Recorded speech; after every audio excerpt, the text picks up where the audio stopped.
เรามีความตายเป็นธรรมดาไม่อาจล่วงพ้นความตายไปได้มีโอกาสมาร่วมงานชาปนกิจศพอยู่ที่บ้านไม้ปากทูนเมืองสนาคามสิ่งที่บ่อยากให้เกิดก็เกิดมีกับปักเป่าก็ได้จ้ามีตัดเต็มกันครอบครัวก็ขาดเคินสมบ่นำมาเสียผู้เป็นเสาหลักก็คือผัวได้ล่มเสียหายตายเสียจากปักเป่าอย่างเนาะ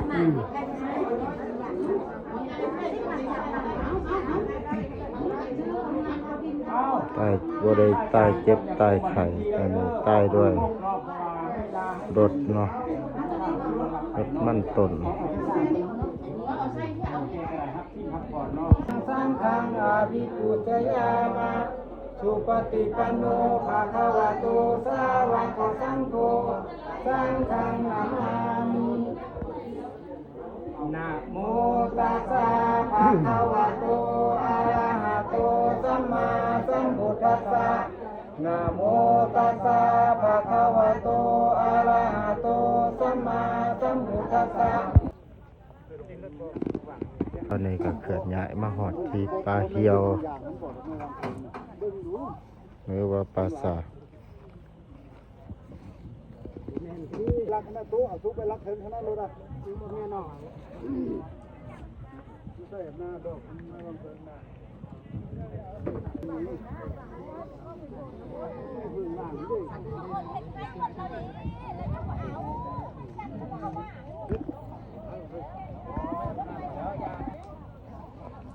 อันว่า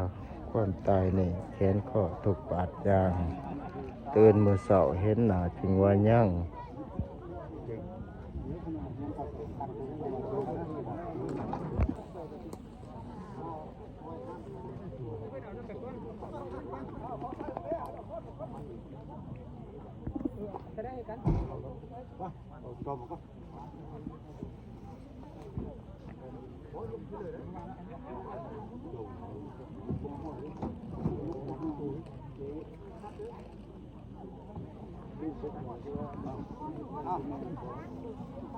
เอาลูกไปตีหน่อยไม่ต้องตีหรอกตีไหนก้นทั้งตีนนะทั้งหมดรถคุณทั้งตีนนะมาเอา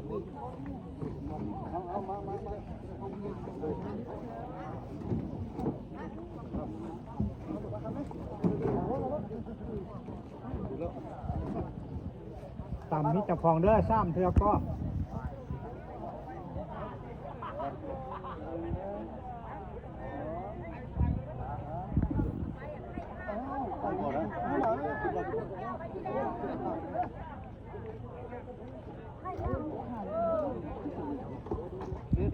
ค่อยลูกค่อย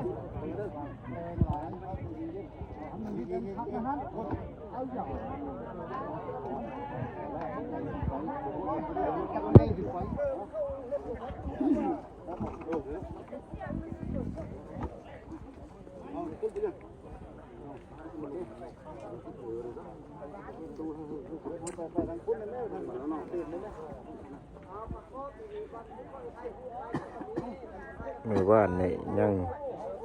ยิ้มยังหัวแต่เมื่อนี่นอนบ่ตื่นนี่แหละชีวิตคนเฮาไฟในบทหรือไฟนะไฟในบทเนี่ยไฟในหนึ่งไฟนะในครัวก็ได้บุกไฟก็ได้บทไฟในพุ่นสักอันนี้จาก่อน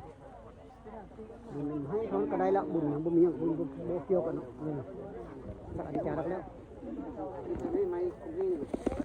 นี่ละว่าละสุดท้ายของคนเฮาตอนมีชีวิตอยู่กับมันสั่งน้ำทำบุญสั่งบุญกุศลเอาไว้บาดบาเฮาตายไปเดียวบุญกุศลที่เฮาได้เฮ็ดไปจะได้นำพาเฮาไปอยู่ภพภูมิที่ดีเนาะ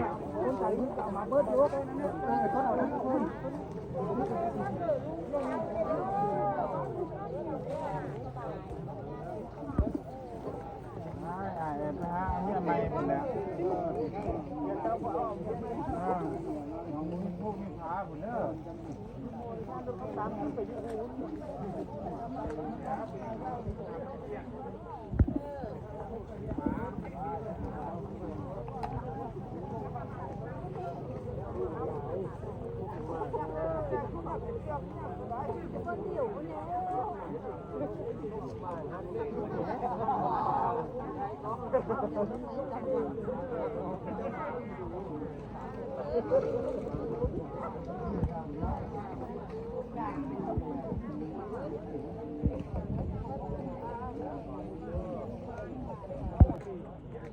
ตอนนี้สับปะเดิดเพิ่นก็ได้เคลียร์สถานที่เตรียมส่งดวงวิญญาณ ไปก็จุดได้อายไม่จุดนี่เพิ่นบอกก่อนเขาจุด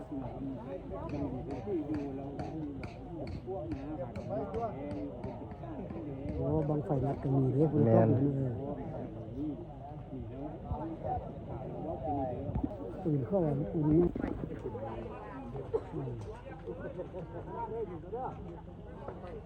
ตอนนี้ก็นั่งจุด ใส่ที่ คบเพลิง